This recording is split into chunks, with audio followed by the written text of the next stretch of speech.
Imagine there's a topic that affects your everyday life, but it's so invisible to you because you're not aware of the technology. The Immortal Life of Henrietta Lacks is a story about an African-American woman who discovers that she has cancer. She ultimately passes away, and the doctors that were attempting to help her end up taking her cells and reproducing them and sending them all over the world. Her cells are responsible for creating the vaccine for polio. Her cells were sent into outer space. Her cells were sent to Russia. So there's the medical side of the story and the research part of the story, but then there's also this story about the family and the experiences they have grieving their mother's death. And I came to the book because I used to work at a bookstore, and one of my responsibilities at the bookstore was to unload the books from the truck. And while I was unloading the books from the truck, we got this new book that was available, the Henrietta Lacks book, and I read the book, half of it sitting in the back of a truck at the bookstore, and I knew immediately about 30 pages in that I wanted to teach it. I teach American Studies with Portia Hopkins. We needed 20th century texts that we could teach, and we wanted to have something that wasn't a novel or a play or poetry or whatever. We were toying with the idea of doing a text that really was interdisciplinary, and so that's where we came to The Immortal Life of Henrietta Lacks. Actually, I think it was one of the, if not the most popular book in the course. I loved the book. In fact, I couldn't put it down because there were so many things in there that I had never heard of, never thought about before.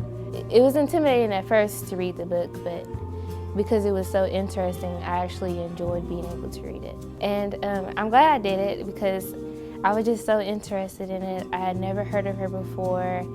And as I was reading the book, I kept saying, "Mama, have you ever heard of Henrietta Lacks?" I knew nothing about Henrietta Lacks. I'd never even heard of her.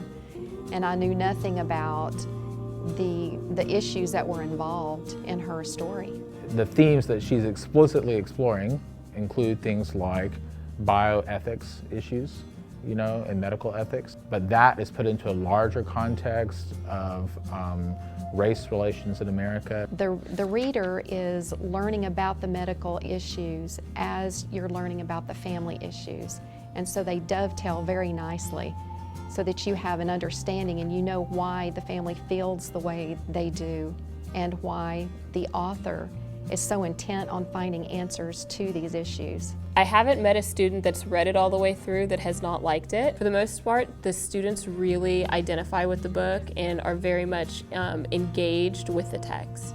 And I really enjoyed the way that it was written from the author's viewpoint as well as Henrietta's daughter's viewpoint.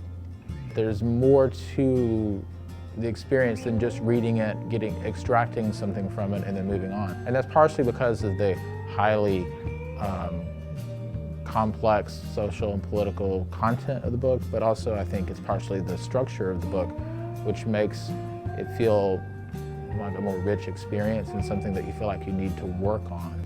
I think Rebecca Skloot did a very good job of bringing it all together because I was so interested in the historical side that I didn't hesitate to think about the science side of it. The great thing about reading this book is it's not a book that is intimidating for non-science people. And from my experience, people that were never interested in science are now like, maybe I should take a biology class. Whenever we finish a book, we have kind of an after-book discussion. That is the two instructors. And it was clear that this was one that was going to have to stay for a while. One of the ways you know that a text is going well is if the students kind of take over a little bit and take it in a different direction and so on. When that's happening, that's fantastic. That's what you want.